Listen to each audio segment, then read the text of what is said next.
I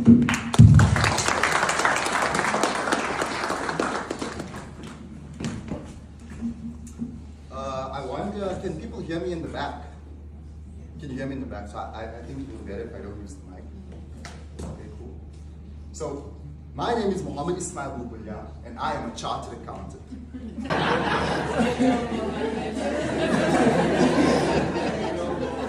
It feels good to say that, but my CA journey has been anything but a clean audit. After matriculating from St. John's College as Dutch scholar in 2012, I found myself studying the CA stream at Wits University. Rather half-heartedly, because in my mind at the time, anything accounting was extremely uncool.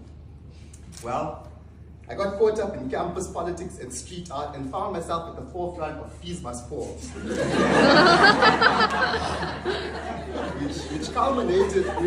which culminated in my failing third year in spectacular fashion. Fees didn't fall. Fees didn't fall, but my marks certainly did. It was a low point, but the only way forward was up. I decided to give accounting a genuine try, and to my pleasant surprise, I actually really enjoyed it.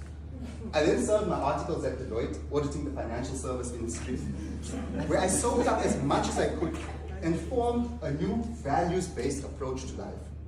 By reflecting on my past experiences, I identified my strongest personal values as freedom, independence, and creativity.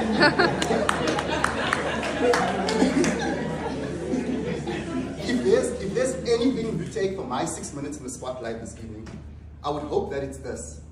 Take the time to identify your values. Sit down and reflect on your own experiences. What gives you drive? What makes you feel alive? And when do you feel deprived? Know thyself, as was inscribed on the temple of Apollo over 2,000 years ago, and your path will be made clear to you. When I completed my articles at the end of 2020, I knew I wanted to try my own thing. That led me to the launch of myCAhub. That's my proudly South African startup that creates software solutions for CASAs and aims to make accounting awesome for everyone else.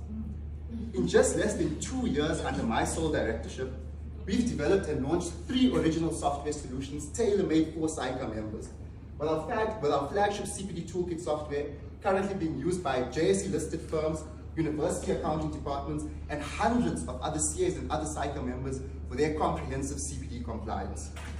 I'm sure you've heard it said that the best way to start a business is to solve a problem that people are willing to pay for. But that's tougher than it sounds. If it was easy, everyone would be doing it. Something that's always stuck with me is a snippet from Jeff Bezos on Amazon's strategy, where he talks about finding things that won't change. People will always want lower prices, better quality products, and more control over their time. Those are good places to start. For example, after completing my articles at Deloitte at the end of 2020, I had sent in my registration documents to SAICA and was awaiting the coveted CASA confirmation when I began thinking, my dad is an optometrist and he's been doing CPD for years. So I wonder what my CPD requirements are. That's when I decided to check out SAICA's new CPD policy, and as I was reading through all the updated policy requirements, from the reflective plan to required ethics reflections and competencies, the seeds of the solution started to take root. I knew from articles that everyone hates admin.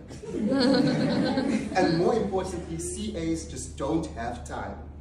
I identified not only a problem, but the opportunity to create a solution. That led to the development and launch of our flagship CPD Toolkit solution that's tailor-made for SAICA members to save you time and make compliance as easy as possible. 2 of those things Jeff mentioned that people will always want. I'd also like to highlight 3 particular skills that have served me well so far. The first is developing an anti-fragile mindset. That means getting stronger in the face of stress. Every setback is an opportunity to learn. For example, bugs reported on our software not only allow us to better our systems, but demonstrate exceptional customer service. Less capital compared to our competitors means we use APIs instead of employees, slashing our overheads and allowing for easy scaling. The obstacle becomes the way. Another useful skill is 80-20 thinking. That's derived from observing that a minority of inputs into various systems drive the majority of the outputs. And I've seen this in my own business. Whether it's a few large clients driving the majority of revenue, or a small part of the software stack being the most critical, 80-20 analysis and thinking allows me to find what matters most and drill down to make it count. Finally, the final skill is a sense of radical responsibility. As the founder, editor, and chief executive janitor of myCAhub, it is my job to identify issues, find solutions, and execute. There are no excuses. If it is meant to be, it is up to me.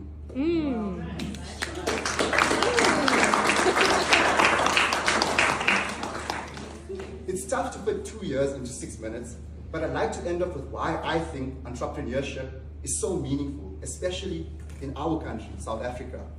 We have a lot of problems, and one can often sense the despair in the air.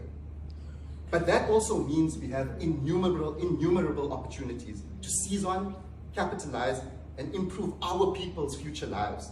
And we can do this together.